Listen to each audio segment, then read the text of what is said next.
You guessed it. Maybe you did. May's with us too. Obviously, it's one of these spiritual moments, so here we go. The moose, keynote, primal feminine energies, and the magic of life and death. Cycle of power, late fall, early winter, November. That's us. The moose is one of the most ancient and most unique of their power totems. To the Algonquin Indians, it was known as Mongsoa, or twig eater. To the that's Paskin. Athapascan Indians of Alaska, it is Deniga. To the latter, there was a tremendous relationship between raven and moose. The Athapascan hunters would protect and talk constantly on their hunts to Raven, who they knew helped shape the world. I have that kid's book, it's really good. Thus, when a moose appeared, it was a special, sacred gift for anyone who aligns with moose, no matter how it may occur. A unique and sacred energy is opened. The moose is an animal of contradictions. It is strange and yet majestic. It seems awkward, but there is a tremendous gracefulness to it. While it makes us smile, it also causes us to catch our breath. Those with moose as a totem will find these same contradictory feelings stirred in others about them. Except during mating season, it is a predominantly solitary animal with a unique ability to make use of its territory, whether it be a lake, pond, grassy plains, or spruce forests. Those with this as a power animal have that same ability. The moose has an uncanny ability to camouflage itself in spite of its great size and power, and it uses this ability to its advantage. Those who would align with the moose can also develop this ability. Part of this involves the ancient magic of invisibility, but it also involves an aspect of shape-shifting. This unique shape-shifting camouflage is reflected in the life of the historical Merlin. When he was summoned by kings or needed desperately to recruit other allies, he came silently, disguised as a poor shepherd, as a woodcutter, or a peasant. Even sovereigns failed to recognize him in his various disguises. He practiced this concealment habitually. Despite the size of the moose, it does have a unique ability to move silently and speedily. Its appearance of ungainliness is misleading and deceptive. It is this deception which enables it to survive so well. One reason for their ability to do this is that they have excellent depth perception. They can accurately judge the negotiability of an area. The moose has a speed and grace at negotiating territory that others could not. It can move through great depths of snow, through marshes that would trip up many others. This same ability can be strengthened, awakened, and even taught to those who align with the medicine power of the moose. The moose is often associated with the feminine energies, the maternal forces of the world, and those who align with the moose will find these forces awakened. Part of this revolves around the association with water. Water is the primal symbol of the feminine forces of the universe. It is the symbol of creativity and dynamic forms of intuition and illumination. The Penobscot Indians of Maine relate tales of how the moose once was the whale, the greatest mammal of the waters. The Micmacs of Nova Scotia tell you when the moose is too persistently hunted, it returns to the sea. The association with the water and sea is important to understand for anyone who aligns with the moose power. The sea is the point from which all life comes and to which all life returns.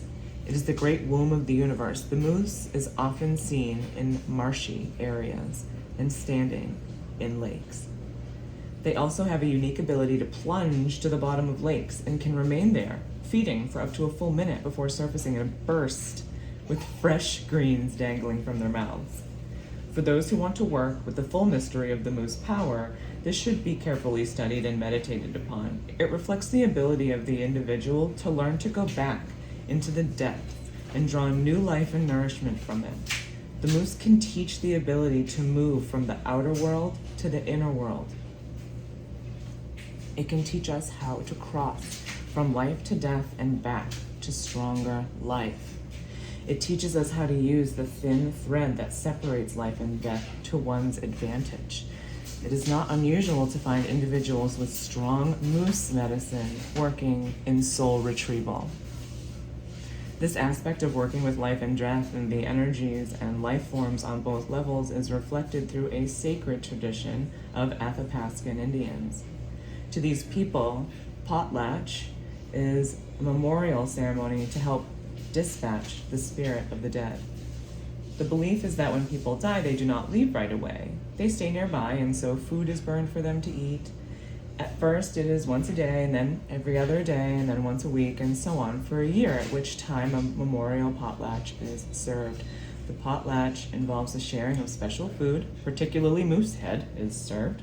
The potlatch involves a sharing of special food, which I just said. Sacred is not always available, I guess, the moose head soup. This service then sends the spirit on. This reflects much about the inherent mediumship and ability to work with the spirits of the dead by those who align with moose medicine and energy. Moose people can learn to go into icy waters of the void, death, and come back out. Another reason for its association with the primal mother feminine energies of the universe is because the female moose is extremely protective of its young. Very few creatures will ever challenge a female moose with its calf. There is a great maternal energy that has a primal strength to it. Moose also have a highly developed sense of smell, and a highly developed sense of hearing.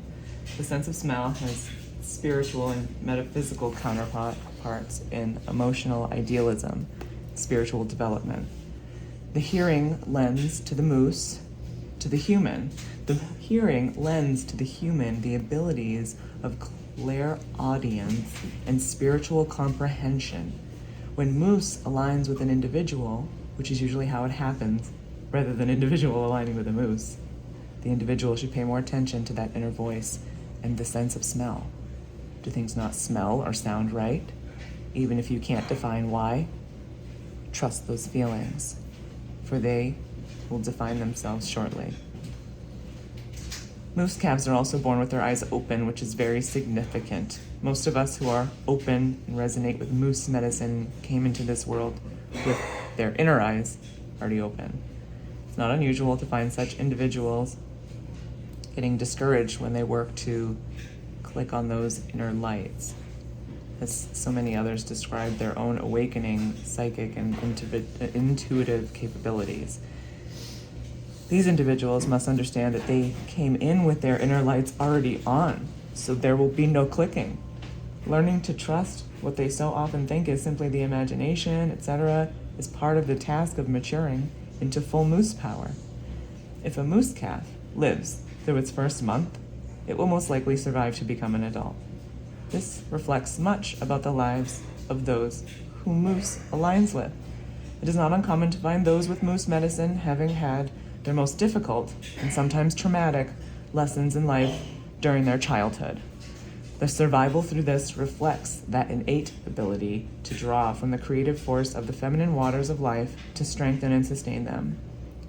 The two most powerful parts of the moose are the paws, which will cut like a knife, and the antlers, which are born decorative and defensive. The head and feet, these two areas, are the parts of the body most sensitive in those of moose medicine. Foot reflexology and head, neck, and upper back massages are important to release stress. I would imagine, although no research has been done on this, that craniosacral work would facilitate healing and release most beneficially for those of moose medicine. Along health lines, the moose is herbivorous, and this says much about the dietary needs of those who truly align with its power. This does not mean that one should become a vegetarian, but rather it should be a strong part of the diet. It also reflects the body will respond most strongly to herbal alternatives rather than traditional chemical medicines. You cannot discuss the power of the moose without also discussing the antlers. Their antlers are the largest of all antlered animals. Antlers are ancient symbols of antennae, or crownings that activate the upper chakras of the head. Only the male of the species grows antlers, unless there is a hormonal imbalance in the female. Maybe this reflects the idea that the male must attune even more strongly through these antennae to the intuitive promptings. The rubbing of the antlers to remove the velvet covering has a lot of significance as well. It reflects the need to massage the head area to release the past, for the antlers are shed each year. The moose is a symbol of the sexual energies as well. This sexual energy is a physical reflection of the primal creative energies. That energy has its cycle within the body and within the rhythms of the year. Autumn is the power time of the moose in late October and November, especially in the month for honoring the moose. The hunting season is over, the mating is being completed, and a new cycle is about to begin. For those of moose medicine, the autumn is a powerful time. The smell of dry leaves, the sound of their crunch as they are walked upon, touches primal core, stirring life forces anew within the individual.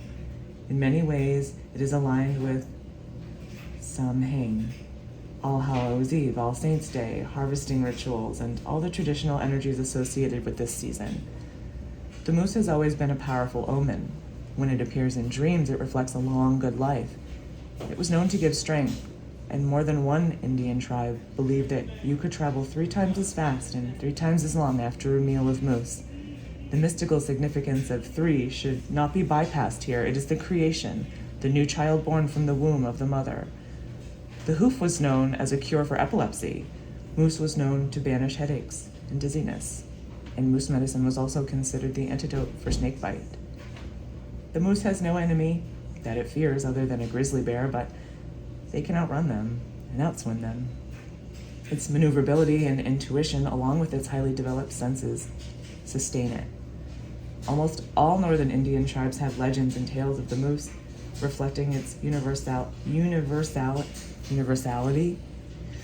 oh boy, and its great mysticism. The Menominee of Wisconsin even had a moose phratry or clan at one time. The Dog Rib Indians south of the Arctic Circle, near Great Bear Lake and Great Slave Lake, speak of Hota, a 2-year-old moose who was the cleverest of all northern animals and who helped create the Rocky Mountains. When moose comes into your life, the primal contact with the great feminine force and void of life is being awakened. It is an invitation to learn, to explore new depths of awareness and sensitivity within yourself and within your environs.